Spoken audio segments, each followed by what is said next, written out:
Орусиядагы Шереметово аэропортунда 20га жакын авиакаттамынын токтолушуна аба ырайы себеп болду. Мындан сырткары авиакаттамдар Таллинде, Мюнхенде, Венуда, Амстердамда, Иркутскта, Франкфуртта, Калининградта жана Новосибирскте токтотулду. Синоптиктердин маалыматы боюнча, бул жерлерде кар жаап, абанын температурасы кескин төмөндөп, туман түшкөндүктөн учактардын учуусу бүгүн жана эртең да токтотулат. Ал эми мындай климат Борбор Азия өлкөлөрүнө кандай таасирин бериши мүмкүн? Бул тууралуу кененирээк мен Гүлүм Эркинбек кызы айтып берем. Саламатсыздарбы? Кытайда аба ырайы өзгөрүүсүз калат. Ак Суу шаарында абанын температурасы +6 градусту түзсө, Үрүмчү шаарында -5 градуска төмөн.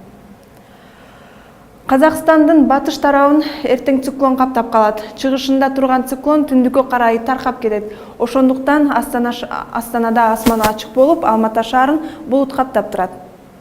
Өзбекстандын түштүгүнөн орун алган циклон Фергана өрөөнүнө жаан алып келет.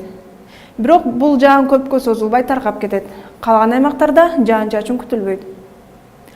Түркменстанда күн чайыттай ачылып, аба ырайы +15 градуска чейин жылуу болуп, кубандырышы мүмкүн. Тажикстанда асман ачык, аба ырайы жылуу бойдон сакталат. Мисалы, Хорок өрөөнүндө бүгүн термометр көрсөткүчү минусту көрсөтүп турса, эртең плюсту көрсөтөт.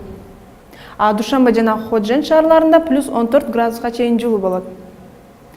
Кыргызстанда жаан-чачындуу циклон түштүгүнөн орун алды. Ал эми түндүгүндө орун алган Чүй, Талас, Ысык көл, Нарын областарында жаан-чачын күтүлбөйт. Ош, Жалал абад, Баткен областарынын кээ бир райондорунда кар жаашы ыктымал. Ош шаарында күндүзү бир аз кар себелеп, кайра кечинде токтошу мүмкүн. Кыргызстандын жолдорунда буга чейин жаап өткөн жаан-чачынга байланыштуу тайгак болушу күтүлөт. Ошондуктан унаалар ортосунда 500 метр аралыкты сактаганды унутпаңыздар. 11 каналы өз ишин улантат. Көрүшкөнчө.